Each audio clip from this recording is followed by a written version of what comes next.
Well, I'm still very much humbled and grateful to serve the city of Chicago. It's been one of the great honors of my life, and I was, eager and thrilled to defend the beauty of our city and how we are investing in working people. And Mayor, they talked a lot about supremacy clause, and this seems like a shift in the ideology from states' rights to federalism. What would be the repercussions for Black Americans if President Trump's administration and his House Oversight Committee succeeds, in their mission of what they're trying to do? What would the repercussions be? Yeah, well, look, as I repeated multiple times that the city of Chicago, we comply with local, state, and federal law. It's important that local law enforcement and federal agents collaborate and work together to drive crime down in the city of Chicago. I think the distinction here that I think that you are laying out is it's pharisaic, quite frankly, in terms of how this party prides itself of local control, except for when they control the federal body, right?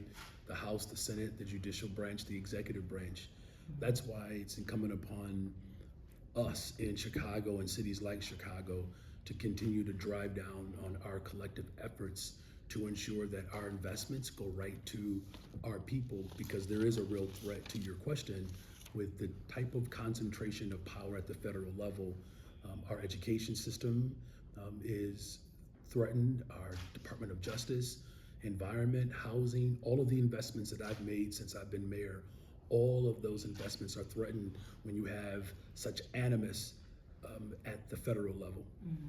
And I think a lot of Black folks see, the issue of immigration as, something that's different from them, separate from them. And Trump has said, I talked about downstairs, Trump has said, look at Chicago. He's adamantly pointed to Chicago and the violence in Chicago and said that these people are horrible. If anything, if anyone thinks they're going to be wonderful citizens someday, they're wrong, and basically pushing for looking into deporting American citizens who commit crimes. And some of those, that would be Chicago as well. So what would be your message to Black Chicagoans when thinking about this issue of immigration? Well, I've mentioned my personal story today. My father, he was the eldest on his mother's side of the family, and came up from Salis, Mississippi during the Second Great Migration, fleeing the limitations that unfortunately were placed around Black folks. And we were othered when we got here. There were neighborhoods once upon a time on the west side of Chicago that were not predominantly Black. And then when Black folks began to move into neighborhoods like Austin and North Lawndale, other people left and othered us. I think the other thing that I want to highlight for Black folks, when James Montgomery and Mayor Harold Washington had this conversation around the welcoming city, sanctuary city status, they understood that when federal agents are unchecked, the brutality and the harm that law enforcement administered against Black people were quite severe. Keep in mind, it was in the 80s when people knew the type of torment and torture that was happening at the hands of local law enforcement. And I believe there was a state's attorney at the time that refused to investigate and look into the allegations. And so Black men in this particular moment understood that if they did not exercise their power to put a check on federal agents, the consequence that it would have on Black folks would be severe, because there was already evidence around that. That's why I've made a commitment to invest in our people, to make sure that we are not isolating ourselves from any groups. Even when we prioritize neighborhoods like Austin and Roseland, we do not have to lose at the expense of other people looking for safety and security. Just like we sought refuge in this city as Black folks, other groups are attempting to do the same thing. My responsibility in this moment is to make sure that our people are not being forgotten, and they have not been under my leadership, but we cannot allow the same supremacy policies that subjugated our people to brutality to allow other people to experience that type of brutality as well. And even during the hearings today, they mentioned Haiti. I think they said, Chicago's murder rate is higher than Haiti's murder rate. What's the coded language behind that type of statement? Yeah, I think that's a great pickup there. These folks who showed up today, they're not dog whistling, right? They're yelling it out loud. I don't think it's a coincidence that they directed that towards the city that I run. A Black Haitian immigrant established this city, and now a Black man is running it.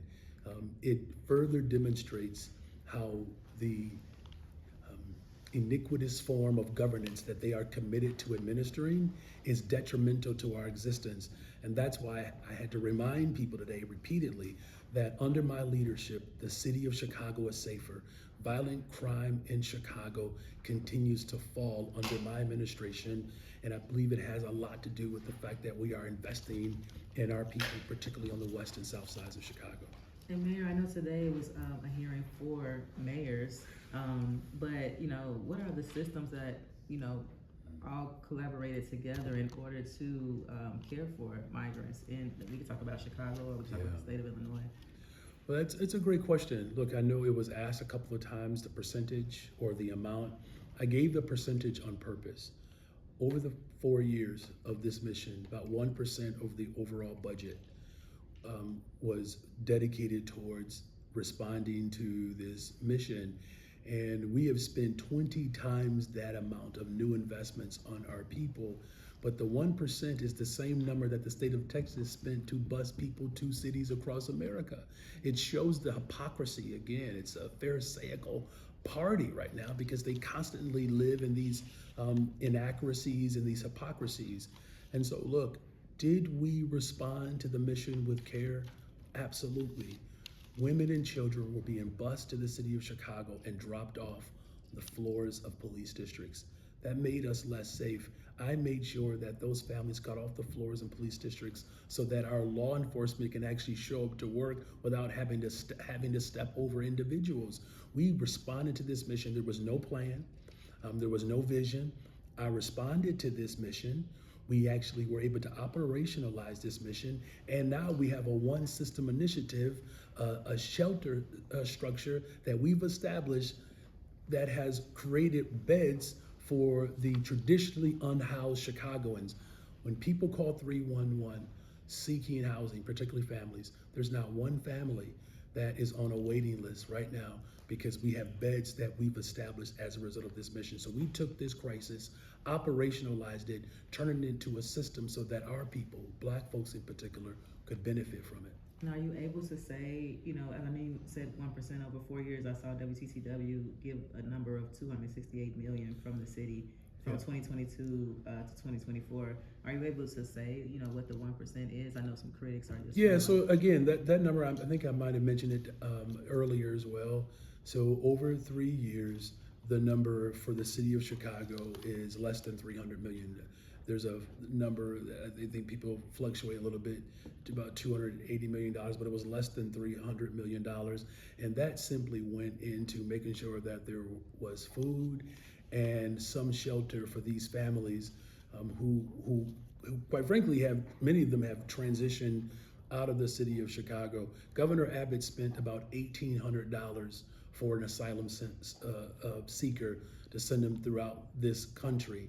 And we found a more cost-effective way to respond to this mission. And as I said, we built a one system initiative as a result of this mission that ultimately is responding to the unhoused crisis that we have dealt with in this city. And Mayor, are you able to talk about the migrants' impact on the economy? Because I know another sentiment in the hearing today was that if you do a mass deportation, it's going to hurt the economy. Are you able to talk about any numbers or statistics or just? Yeah, I don't have like the specific numbers. We'll make sure you get those to you. But the contributions that immigrants have made to the economy in the city of Chicago is significant.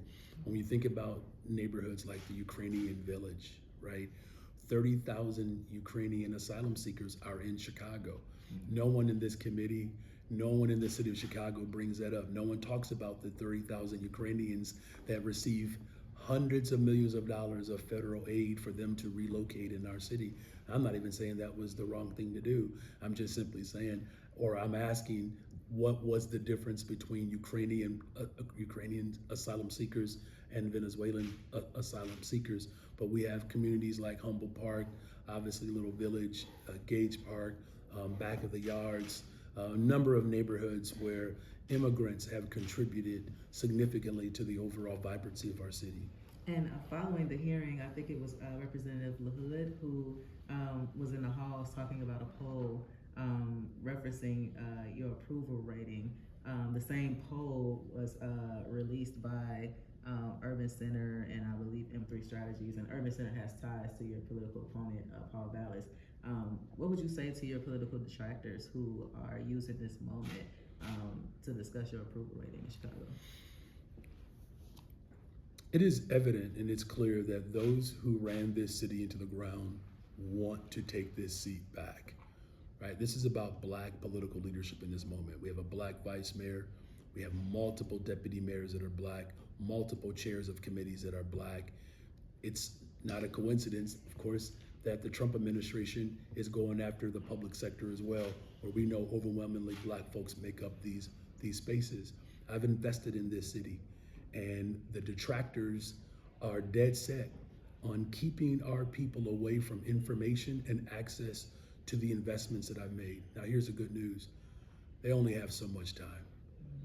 These deep-seated investments our people are beginning to feel and experience.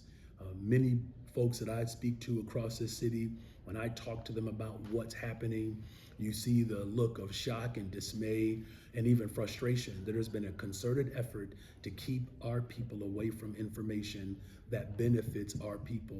But I'm going to continue to show up, senior homes, to our churches, funding our community-based organizations. I'm going to keep making sure there are opportunities for our young people. I'm going to keep making sure that we have services for behavior and mental health services. We're going to repopulate the city of Chicago with working people. Last year, $11 billion set for almost 10,000 more units, 37,000 construction jobs. Of our missing middle program, 5 Black developers. That is a threat to white supremacy. And they are working hard overtime to keep our people from experiencing the true liberation that comes with progressive leadership like mine. And a couple last questions, Mayor. How much of this is a spectacle? You know, I mean, we got Dr. Phil in Chicago with a camera crew and embedding himself with ICE. They had a promotional video for this hearing. Is this a spectacle? You know, what exactly is your takeaway from this hearing? This is absolutely a sham. It really is. You know, the people that I speak with every single day, they want to know. They want to know if they'll have jobs, good paying jobs, access to health care, you know, how they're going to be able to afford to live in the city of Chicago. Those are the issues that I'm addressing every single day.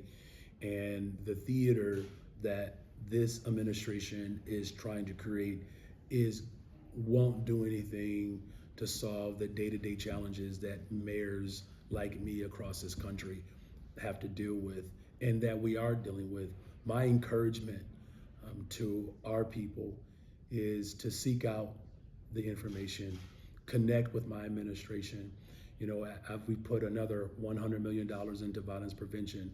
We're funding community-based organizations to address these challenges. My wife and I promise you this, we wake up every single day. We send our kids off to the world and our public schools in Chicago, and we think about all of the families that made it possible for us to be here. We are proud to be the first Black family in this beloved city.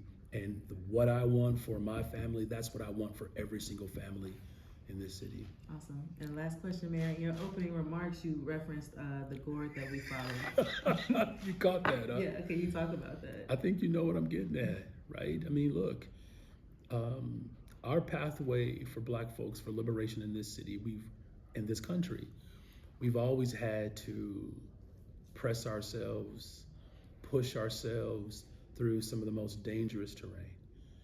And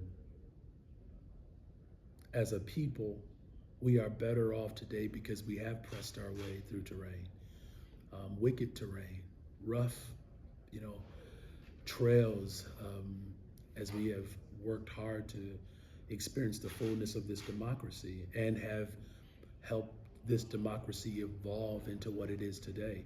And just wanted to give our people a reminder that because we followed the North Star and that we didn't turn our backs on the God that made it possible for us, that if we hold true to who we are, if we remain committed to our North Star, that just like my father found his way north and other families found their way north to build cities like Chicago, what an incredible moment we're in where we're not just building cities, but we're actually running them. I just wanted our people to be reminded that we have overcome so many different obstacles, and on the heels of, as we commemorate Bloody Sunday and all of the challenges that we've experienced over the course of decades, that I am committed to remaining firm and standing on the shoulders of those who made it possible for a working class middle child of 10 to run the greatest freaking city in the world, the city of Chicago. A social studies teacher. I always see that. Thank you. Thank you. Appreciate it. You got it. Got it.